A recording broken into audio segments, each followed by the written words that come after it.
Today's episode is an ode to the senses. Confect's team has been out in the world, taking in the sounds, smells, visual beauty and nuance of landscapes from Uzbekistan to Indonesia.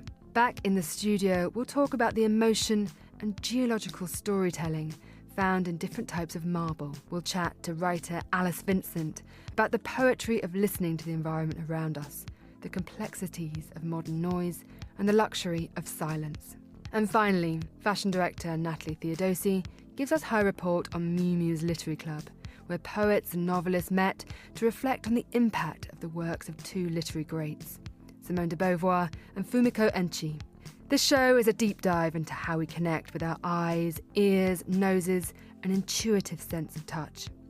This is Confect Corner, and I'm your host, Sophie Grove. I think we're very used to seeing finished marble in stores, and you feel a little bit detached from the real kind of nature of the stone. I think women listen with their bodies in a way that a lot of us aren't aware of that we can do. Clothes has served more than an aesthetic purpose for me. It's been a really fundamental way of how characters in my novels and myself are able to express parts of their identity.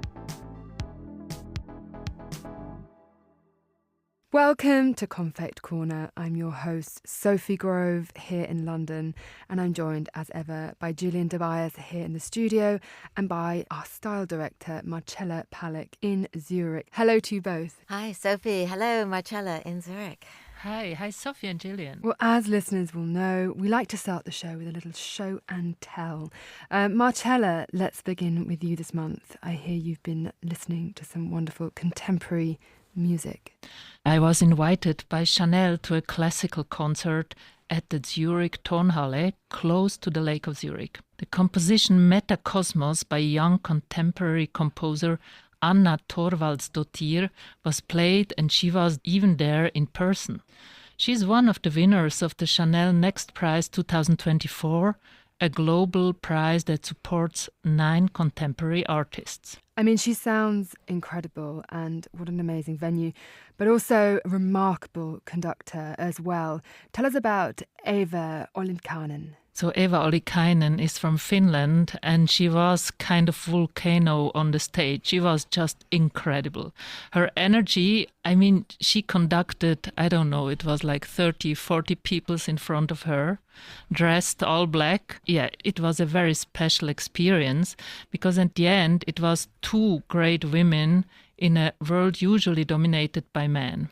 I think it's always very special to hear classical music live and see it performed. Often I'm drawn to theatre performances, and I forget about the richness of seeing classical music live. Just before we came into the studio, I just did a quick search and I listened to some of the music in the performance you heard.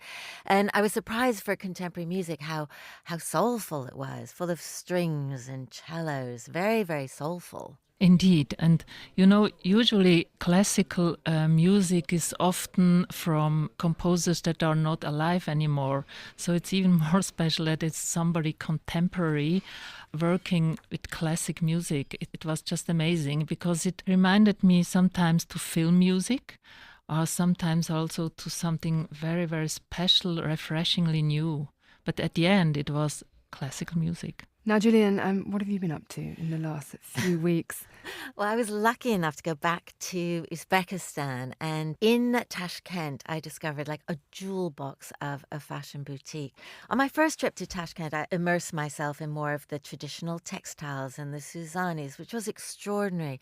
But it was quite interesting to see and discover a contemporary fashion boutique which sourced and curated niche brands that would be worn by professionals, creatives living and working in Tashkent and Uzbekistan. The store is called Muna, Heart of Tashkent.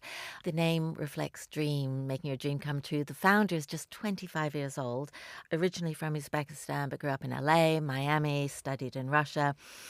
She pulled in her sister's architect firm to design the most gorgeous boutique. It's contemporary, but it harks back to the traditions. There are tradition tiles, woods, bricks. The tiles are this extraordinary blue and turquoise, and they're made by the students of one of the most legendary ceramic maker in Tashkent. The feeling is a mixture of silk roots meets Japan. There's a very sort of cool Japanese aesthetic. Wonderful cafe, but I think it's the curation of brands. They're not known brands, but they're from all over the world, but also peppered in really, really strong young Uzbekistan designers. And give us your top pick from the local brands. Well, as I went through, it was interesting because I was looking through all of them and not knowing which nation designed which outfit. The one I pulled out and was most struck by was an Uzbekistan designer, a South Korean heritage, but family grew up in Uzbekistan. And she's called Jae Kim, and she has a sensibility of kind of very modern, very contemporary, but an ode to sort of found fabrics. And I wouldn't say eccentric, but definitely original. But you can imagine wearing it in a cosmopolitan city with a bit of flair. One for our list, potentially, Marcella, because we love to kind of really shine a light on the absolute sort of perception and sometimes real vision of buyers and boutique owners in the magazine. Sophie, where have you been on your travels? Well, I just got back from a trip to Indonesia. I was in Jakarta for the Monocle Chiefs Conference, where I was interviewing a chocolatier from Vietnam, among many other people. But we had such an incredible time there, not just because of the conference was bringing together such an incredible clutch of people, but also the city itself is just absolutely firing on all cylinders. Such a lush, crazy, beautiful place. Because I was with my colleagues, Nick Moniz, who's the design editor of Monocle, and Andrew Tuck, the editor, who's very interested in urbanism. I was in their sort of orbit. We went to a modernist mosque built in the late 70s. It's called Istiklal Mosque. So it has that sense of Middle Eastern typology, but then really this wonderful sense of the tropics and being in Jakarta. We went to an amazing library, which is very brutalist. So we just saw some wonderful sides to the city. But also we went to some bars, and we went to this one called Modern House, which was just this incredible space, completely Mad Men style, mid-century leather, absolutely gorgeous sort of original pieces, lamps and amazing brown tiles. It felt like an incredible moment plucked from history, but with a very cool crowd. So a lot of my perceptions of Indonesia and Jakarta were completely transformed within 24 hours of being there. I think it's always interesting when you go somewhere like that for work, because it may not be on an obvious tourist destination, but when you're lucky enough to travel for work and travelling with the editors of Monocle, you're just very privileged to see things that you otherwise wouldn't see. So. And just that sense of discerning taste in these beautiful restaurants we were in. The food is so fiery, it's refreshing, it's very kind of like just dynamic and colourful. So the whole feeling of energy, there's an economy growing at 6% GDP, it's like it's just going somewhere. And I love the energy. I mean, I feel slightly kind of crash landing back here in London, but it's still really great to have so many stories to share.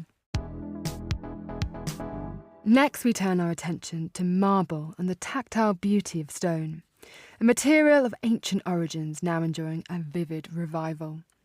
At the forefront of this resurgence is Momina Watton, founder of Atelier278, who approaches stone not simply as surface, but as craft, culture, and living history. From the deep reds of Rosso Levanto to the verdant greens of Verdi Alpi, Momina sources stones that carry the weight of history and the spirit of place. Her work brings rare, characterful marbles into modern interiors, celebrating their natural idiosyncrasies and the artisans who shape them. She joined me earlier to talk about marble's enduring allure, the art of sourcing well, and what's next for Atelier278. The brand was basically born in a really organic way from my own desire to have something beautiful and timeless in my own home. So I'd moved apartment. I had brought all the furniture that we had collected over the years in different apartments that we'd lived in. And when I got it there, everything felt a bit tired and not kind of the pieces that I wanted to hold on to. So I set about looking for some investment pieces that I could keep and cherish for a really long time. But I couldn't really find anything. I mean, everything on the high street was very cookie cutter.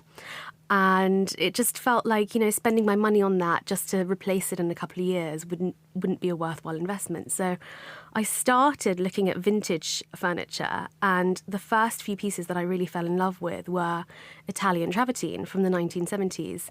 And I just thought, this is amazing. I mean, it's got amazing character, something that not everyone has. So I set about looking for vintage pieces for myself, found a beautiful coffee table that I loved. But then this was around the time of lockdown where, I don't know if you remember, there were loads of different phases of lockdown where you could do different things. And this was a time where shops couldn't open indoors, only outside. So you had like an outdoor space. So found myself in Somerset one weekend visiting the in-laws with nothing to do, and ended up at this reclamation yard, just kind of pottering around. And there was just the weirdest stuff like garden gnomes and things. But in the corner, I could see this little sphere of marble, and my brain had kind of locked into natural stone from my own hunt for this coffee table. And upon further inspection, it was this like incredible 1970s marble coffee table that was just stuck out there next to quite cheap metal furniture. I said to my husband, well, we've got to get this. And he goes, well, we've just bought a coffee table. In my mind, I thought, well, I can't let it go. So I took a photo of it. And during lockdown, I created this Instagram page just for a bit of inspiration on interiors. And I thought, well, if I can't have it, someone else has to have this piece. So I posted it on there, and I thought, I'll put it for sale. I won't charge a lot on it. I'll just put a finder's fee on it and put it for sale.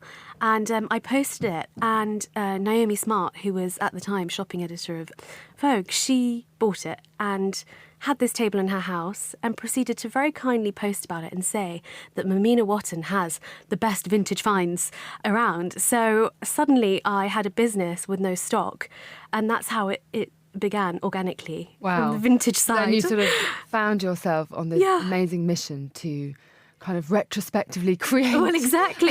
the atelier.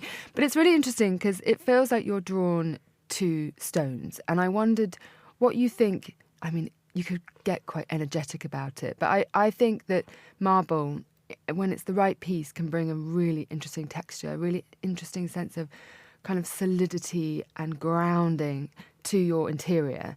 I wonder why you think that is, and do you think there is kind of different character, different sense of history, storytelling in stone that, is a little bit kind of unexplained? It's a bit mysterious. Completely. I mean, natural stone is a complete mystery of the universe because it's so naturally formed, and the veins that you see in some of the stones, I mean, we've got 2 samples in front of us and you see that kind of veining. That's just from the different heat, pressure and different minerals that have been found in nature and that have spontaneously come together. So it's incredible, and I think having it in your home, you inject this sense of history and, organic nature that injects beautiful colour, texture and interest. And I think if you're someone who's kind of scared of colour, maybe, let's say, something that's natural, you're just never going to tire of it because I think it's pleasing to the human eye. We're so used to seeing things in nature and we're used to that. And having that in your home, I mean, it's incredible. And I think there is that sense of incredible geological sort of history, that sense of the past, and that really kind of reminds us in a way, like the solidity of it is really interesting as an interior texture. Yeah, completely. I mean, the Romano travertine, which is the hero of our brand, is what was used for the Trevi Fountain in Rome. And the quarries are, it's called Romano travertine, and the quarries are just outside of Rome. And it's the same quarry that material would have been sourced from. So going to Rome and seeing this amazing structure that has stood the test of time all those years, and then to think, well, I have something in my own home from that very same material. I mean, there's something quite spectacular about that. Yeah, quite remarkable. And it's just that continuity is also really fascinating. Yeah. The same heritage, the same minds in some ways, where Michelangelo was kind of there overseeing things. Exactly. But I wanted to ask you about working with craftsmen and women, because it's interesting that you were drawn initially to, the vintage and the kind of reclamation, restoration. But how did you move from that to creating new pieces? And what I love about the brand is that you have very small, beautiful objects that are, wonderful sense of just that the beauty of the stone is really on show, but it could be a bowl, it could be a beautiful goblet, or it also could be a table. But tell me about how you found these people and how you work hand in hand. So, the shift from vintage to made to order came about because the beauty of vintage was that you kind of have this piece that is not being wasted. It's the antidote to fast fashion in the interiors world. But eventually there comes to a point where if it's not quite right for your home, it's a false economy and it's wasteful. So I set about, designing and creating tables that were reminiscent of the vintage piece when you can't find the right vintage piece. And the journey to finding craftsmen was quite difficult. You have to find someone you trust, but I really prioritise British craft. So our makers are all UK based and everything is made here. And I was really lucky to find someone who had produced tables for some amazing names in the past and had this wealth of knowledge. So working really closely with that workshop and building the trust to know that everything that we're producing is to a great quality. It was a stroke of luck and something that was really, really important to me. And the same goes for the objects. They are beautiful but functional, and the whole idea was that, we wanted to celebrate the craft and also the beauty of that natural stone. You don't need to do a lot because it's kind of already so pretty. And tell us about some of your travels, how you source the stones, where. It's an interesting and very complex industry in terms of, ethics, but also the kind of provenance of different stones, but with also some interesting sense of, these reclamation yards or stone yards with offcuts. I imagine, you're 2.5 years into this journey. Where have you found that is particularly fascinating? A quarry, for instance. Tell us about some of the places that you've been and some of the most beautiful stones that you've discovered. Sourcing stones is like going on this treasure hunt in the world because each region has such specific stone that is native to them. So we like to keep things in Europe so that we are close to home. Italy has some incredible stones from marble to travertine, but we also source from Spain and sometimes Turkey. So the journey is amazing, and being at a quarry is kind of a very eye-opening experience. I think we're very used to seeing finished marble in stores, and you feel a little bit detached from the real kind of nature of the stone. So it's kind of this vast space. Now let's talk about some of the stones that we have in front of us. I always feel, because I actually rather love going to marble reclamation yards because I've been renovating my house. Really? And so I really feel like I have spent a lot of time communing with different slabs, and I took my son as well, who's only 8, and he was also drawn to certain pieces. Yeah. And I think it's a really personal thing. Oh, completely. So in front of us we have a few different sort of tones. There's a red. Absolutely. So that's the Rosso Levanto from Italy. It's beautiful, isn't it? This deep burgundy kind of tone to it with the white veining, which is so striking. It's really cosmic, and it also feels, it looks like the beginning of the world, kind of completely. weird.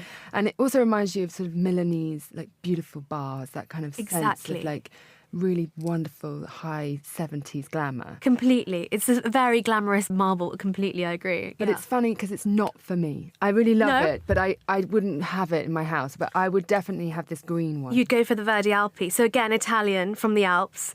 Italian Alps, beautiful, beautiful foresty green. And green is always very serene to the eye, isn't it? So Yeah. I think that's probably why you're drawn to it. And it feels like macrolite, or one of those really amazing, sort of very precious things. Absolutely. But it reminds you of glaciers and big, beautiful, sublime nature. Completely. And it's funny how you can have that sense in your hand. But how do you sort of guide people towards the marble that is for them? Often people will come in, like you, and go, well, that's not for me and that is for me, and that's great, perfect. So we can go from there. But if they don't, there are lots of different ways of going about it. I often guide people towards the Romano Travertine if they have no idea what they want to do, because it's this beautiful, neutral.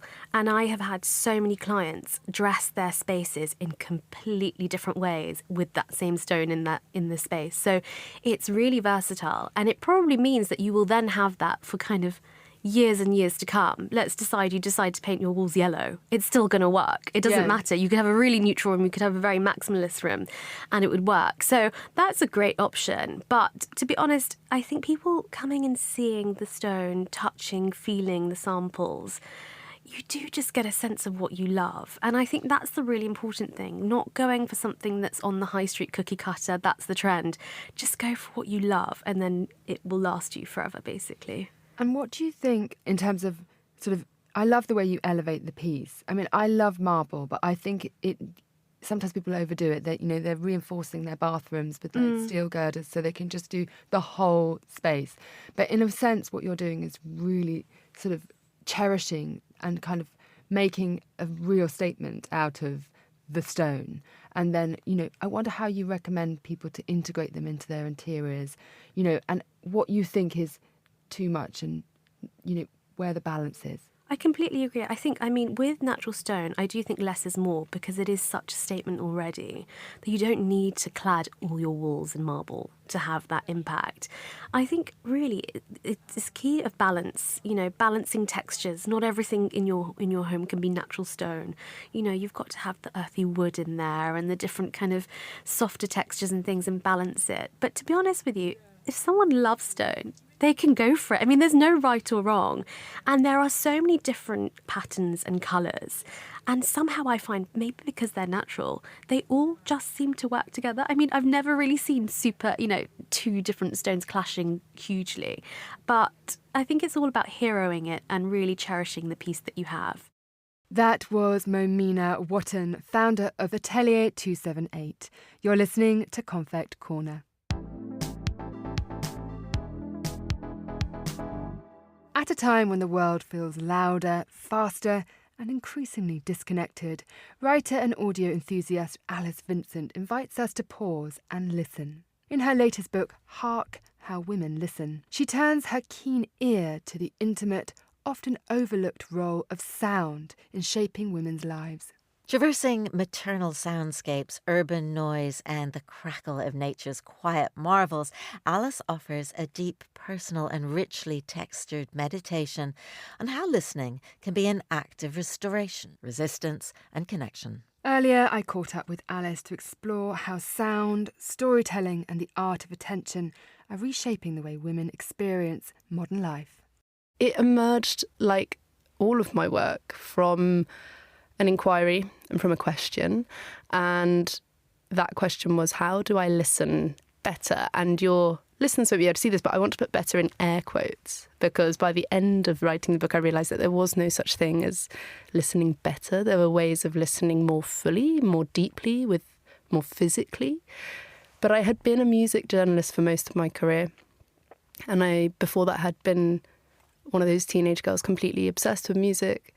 And I had become a woman in my early 30s who had stopped listening to music. And I missed it, and I grieved it, and I didn't know how to get back. So that was the origin point. But what unfolded through lots of conversations with fascinating women and lots of research trips to really strange, wonderful places was an understanding that, number one, the notion of listening to music or not is kind of a patriarchal binary. And then number two, that we are surrounded by a world and a very beautiful, rich experience of sound that is very easy for us to tune out of, and that if we tuned into it, we could live in a more meaningful way. It's really interesting to me that you started the book when you had your little 1-year-old babe in arms, but I wonder whether that made a difference to the way that you were listening and also watching a baby kind of respond to sound in a very objective way, because they're just seeing the world and hearing the world for the first time. How did that inform you and your perception of sound? Yeah, so I sold Hark on proposal 4 days before I gave birth, which was always the plan, but obviously then had the somewhat problematic consequence of having to write it within a year or so. And, if you have been through that transition of giving birth and becoming a parent, it is such an all-body sensory experience. When I first embarked on the book, I was like, it's not going to be about motherhood. And obviously that was very naive because, my reaction to sound, my bodily response to crying, my interaction with what night suddenly meant and what you do with sound in the night and how cries sound in the depths of night. And that connection between me and my child did completely transform, but it also led me into the very large world of ambiguity of listening and all of these experiences that predominantly women have, sensory experiences, listening experiences and auditory experiences that aren't really spoken about or researched or discussed, such as phantom crying, which is the phenomenon of hearing a baby cry while your own child is asleep. It affects like 60% of people in my research, and yet there is no medical research into it. There's barely anything written about it online at all.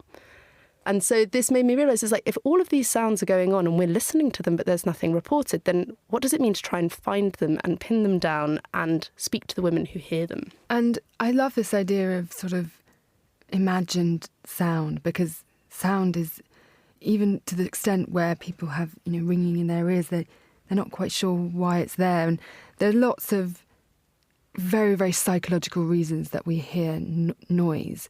And I particularly struck by your piece on the Northern Lights, how they sound.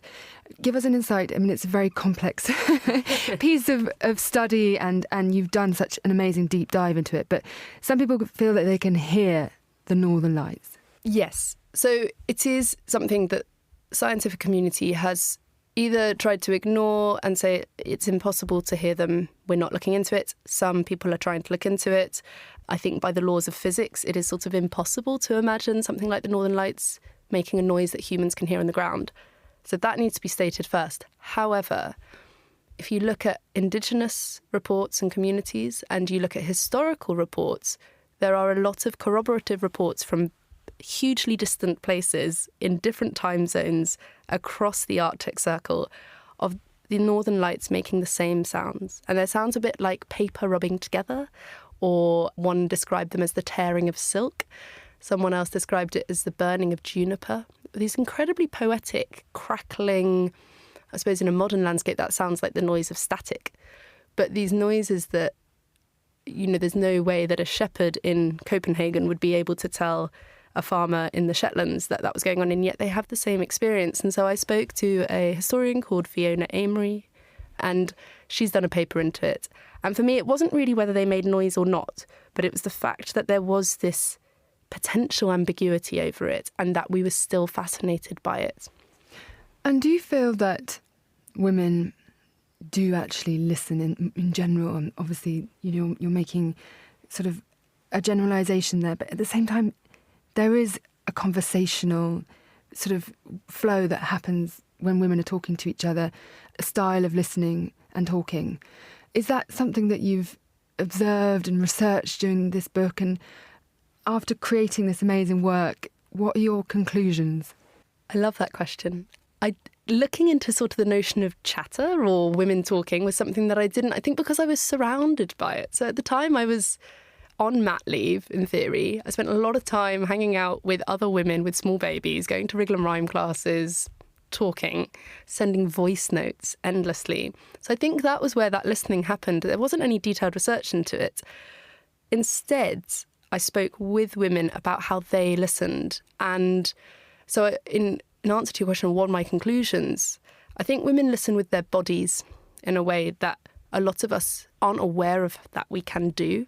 I spoke to a number of people from the deaf community who talked about how they listened, and artists who'd spend their whole lives listening expansively. And so my conclusions, I suppose, is that if we listen with rather than listen to, which is a finding I've borrowed from an incredible composer and artist called Anea Lockwood, who's in her 80s. But this notion of listening with, it being a partnership, it being something that we do together, rather than just being a passive participant, that's how we can start to dig into something really meaningful. I think there's a lot of liberation in that as well, when you suddenly realise that there isn't that sense of, something being better than something else. It's actually a very kind of Zen philosophy. So well done, especially the leaf blower, because I really can't be dealing with that. Yeah, I mean, I don't love them, but you've just got to accept they're part of life. Maybe they're kind of sweeping, but it's very, because I was reading a piece the other day, and apparently, you know, the sound of a tennis ball is so valued and people kind of love it. They're like even living next to a tennis ball. But then pickleball, Interesting. no. It's the thwack is different, the tone, and there's a lot of like lawsuits going up in the US because people don't want to hear pickleball, and they're living next to tennis kind of courts. Sure. So I feel like, in a way, we have forgotten how sensitive we are to sound as human beings, and it's.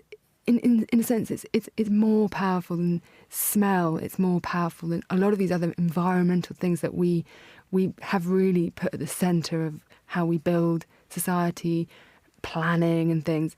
So I wonder whether you think that sound, you know, we are more sensitive than we think to sound, and whether you think we are going to sort of revalue it in a sense. I really hope so. If you are a hearing person, and that is a kind of a specification I want to make, that I am a hearing person, although I do talk to lots of people who would not define that way in the book. But if you are a hearing person, then I think it's very common that you take your hearing for granted. We sometimes put sight above that. You know, we elevate what we look at, and we don't realise what we're listening to, the nuances of what we're listening to. I think when I tell people I've written a book about listening, they think it's, you know, people will be like, oh yeah, my husband needs to read that. He never listens to me. And I'm like, but we all need to listen to each other and all of the world around us, and give that sense of what we inhabit, the same way that we would notice, you know, if a bright red Ferrari drove past us. You know, we need to acknowledge that we're hearing it too.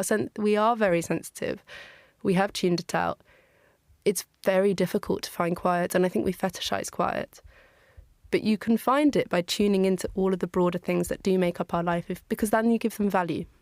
Alice Vincent there, and her book, Hark, How Women Listen, is published by Canongate and is out now.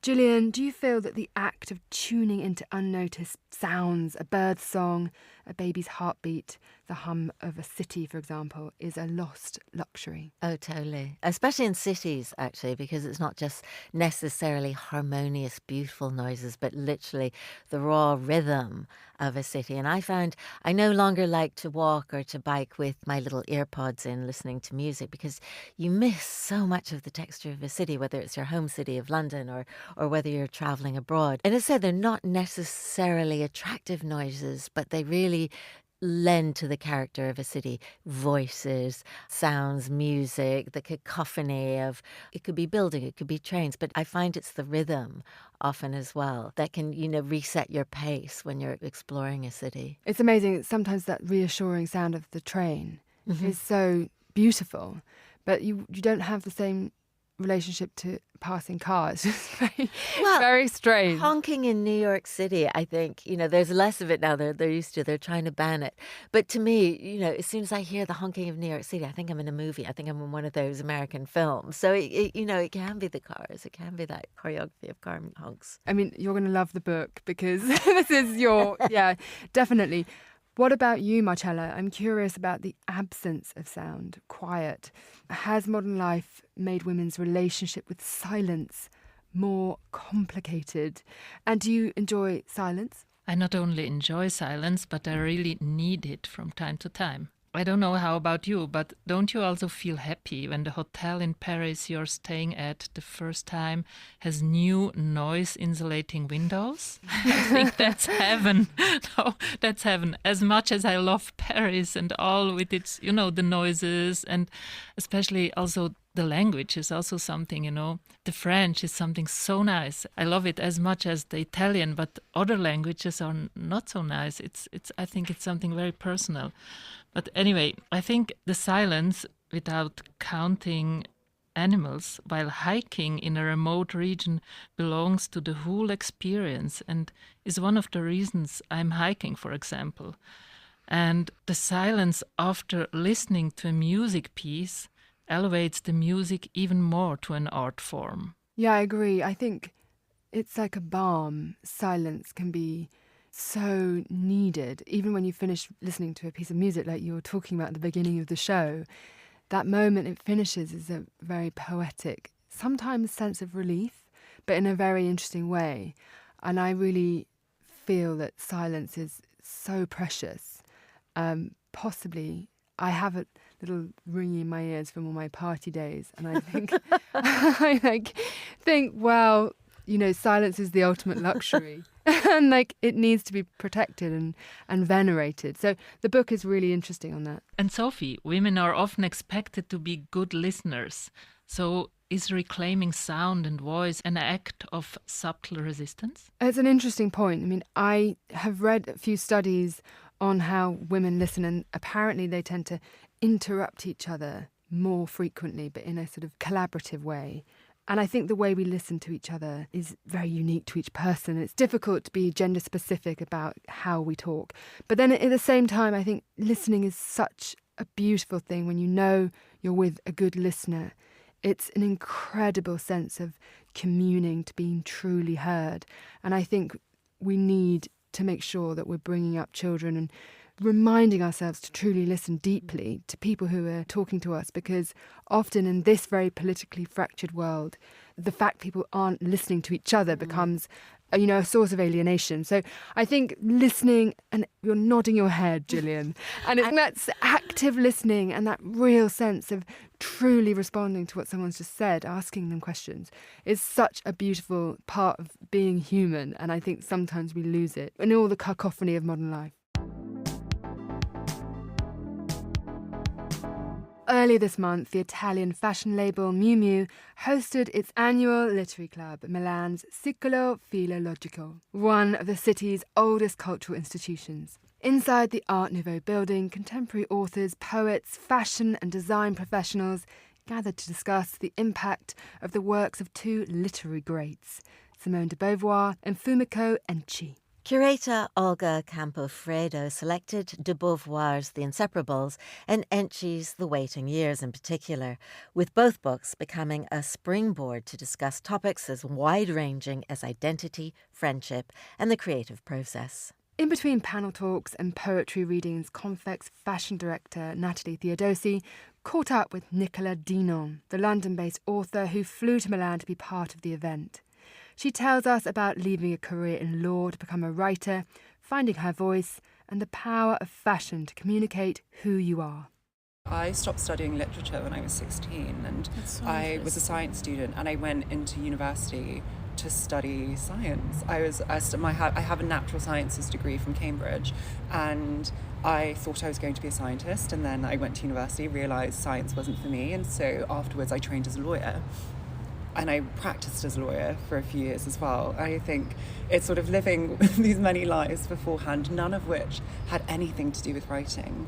I wrote a lot as a teenager. I think as a teenager I really struggled to understand myself in the environment that I grew up in. I grew up in Malaysia, which is a very socially conservative country.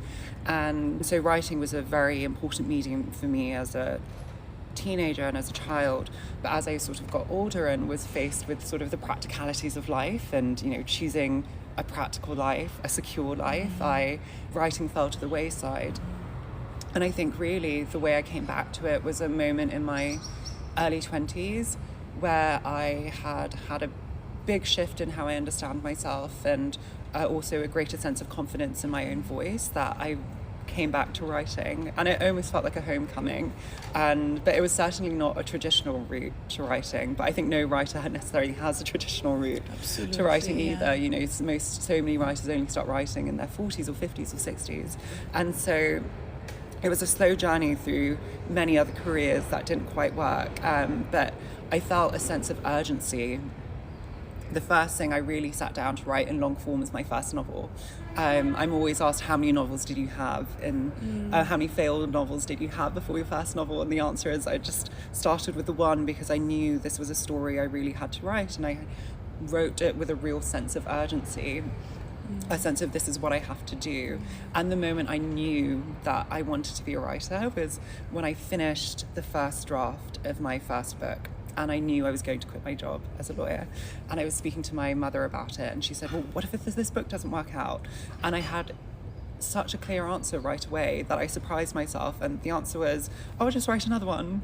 And I knew, the moment that I was like, I love writing so much that the idea of just having to write another book if this one doesn't work out is a clear sign that this is what I should be doing. Yeah. What do you think about this idea of bringing people together using something like a Milan Design Week, maybe a Fashion Week even in some cases, and brands like Miu Miu, picking people that they find interesting, bringing them together to have these conversations and to take time to listen to each other, to discover literature, and beyond kind of the presentations and the trade element of these events? Is it something we should do more of? That's something that's really important. No, absolutely. I think to give a bit of context to the events I normally do, it's often events in venues in London which are specifically geared towards literary events, and the crowd is specifically people who are familiar with your work and have come to see you specifically talk about your own work. It's a new platform where you have writers talking about a piece of work that it's likely a lot of the audience won't have even read. And what I think is interesting about that slight change is that it's actually encouraging the creation of new readers from fields in which obviously lots of people who are interested in fashion are also interested in books as well, but I think it's cultivating interest across different creative fields. I think that's really wonderful.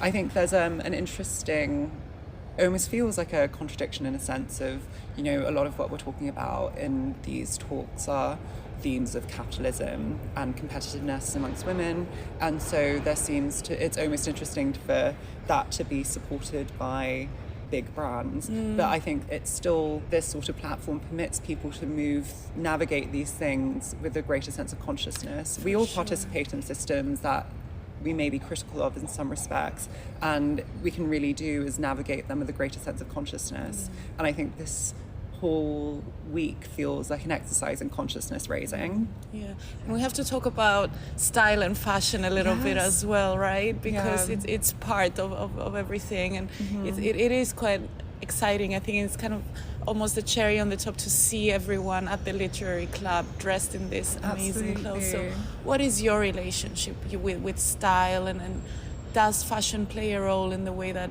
you express yourself, or also you create stories around characters? And yes, absolutely. I think well, firstly about my novels, you know, my novels are set in contemporary London, exactly, in the art scene often, and so the characters are often tangentially or directly involved in the arts. In my most recent novel, the main character is a poet in London and her best friend is a modelling agent, and so fashion inevitably becomes part of what I write, particularly because of its role within the queer scene in London in particular. And also less so now, but when I was a bit younger, I used to model, and so that's also provided me with many stories that I find are definitely worth writing about slightly bonkers modelling agents and sort of unhinged behaviour within the fashion industry. I find it's inspired some of the content of my writing. And so, but style for me has always been such an integral part of how I express myself, particularly if you consider the fact that I grew up in Malaysia. I grew up in a really socially conservative society that as a kid I just did not feel as if I could express myself properly. But when I moved to the UK when I was 18, it's as if the world had opened up for me, and suddenly I had this new means of expressing things about my identity that I hadn't been able to do before. That became incredibly important to me. So for that reason, clothes has served more than an aesthetic purpose for me. It's been a really fundamental way of how characters in my novels and myself are able to express parts of their identity they might otherwise be shy to express in words. And so I think you'll find clothes are always a part of my novel and the way I describe my characters.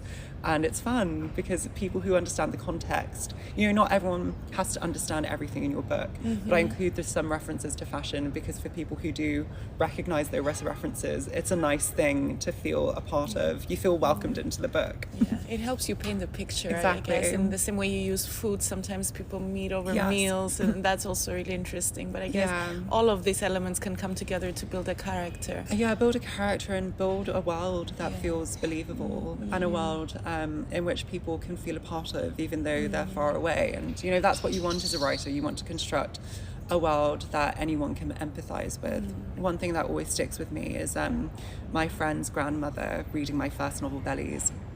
And she's 85, and her feedback was, wow, it's so different yet so familiar. And I think that it really touched my heart, because it reminded me of the way in which books can reach across social difference, and how even though everything may seem different, when the world is immersive enough, people still feel like they're part of it. Yeah. And I think it's so interesting that you are open to this versus, I think, especially more in the past, maybe there were a lot more stricter boundaries between different industries, even in the creative world. Writers shouldn't engage with fashion if they take themselves too seriously. Fashion designers wouldn't kind of be as active in or interested in the literary world, in the design world. Absolutely. Even. So I think it's quite nice, and I'm sure interesting for you to have this cross-pollination and to meet creatives from different fields. Absolutely, but the thing is that literature is so often modelled on life, and fashion is part of life. Different industries, the legal industry even, which I used to be part of, is part of life as well. And these are things which are worth writing about. And so I think, and they're also things from which people draw inspiration. You know, in my second novel, there's the appearance of 2 James Turrell installations that are based on my own experience of having seen them, and they provide set pieces for scenes, and I owe a lot of my writing to different art forms that, you know, in turn appear in my novels. And I think that also adds a more human side to luxury, whether it's luxury fashion or other aspects of it. But I'd be interested to know, on that topic, with the luxury brands kind of now touching all aspects of our lives, what is luxury to you, if you were to define it? Whether it's, you were saying it's sometimes taking time, being able to write, or today when it's kind of gotten so many different definitions, so how would you describe it? It's fascinating, because I was actually having this exact conversation last night, and I was talking about my change of career from lawyer to writer. And obviously, you know, I'm Asian. I come from an Asian family that has quite rigid expectations of how the right kind of life to live. And my mum was in panic over me choosing an insecure version of life. And I sometimes still feel that. I'm like, wow, I've really chosen a path in which there are no guarantees in the way that a career in law offers. And I look at my peers in law, they're all working very hard, and not all of them are happy, and they don't have, but they're also working a career in which they're earning a lot of money and will continue to do so till the day they die, or till the day they stop working, whichever comes first. But at the same time, I was like, I don't think I could live a more luxurious life than I live now, despite not having the security I had as a lawyer, because what I have is time and freedom to create. And that for me is what luxury is, to have freedom to explore your own thoughts, freedom to organize them in whatever medium you choose. And that to me is what luxury is, that feeling of waking up and knowing what I can do is right, and I can choose what to write. Nicola Dinon in conversation with Confect's Natalie Theodosi in Milan. And that brings us to the end of this episode of Confect Corner. My thanks, as ever, to Marcella Palick in Zurich and Gillian DeBias for joining me here in London. Confect Corner is produced and edited by Carlotta Ribello and Steph Chungu. Remember to pick up your copy of the new spring issue of Confect magazine, or subscribe by heading to confectmagazine.com. Until next time, from me, Sophie Grove, goodbye and thanks for listening.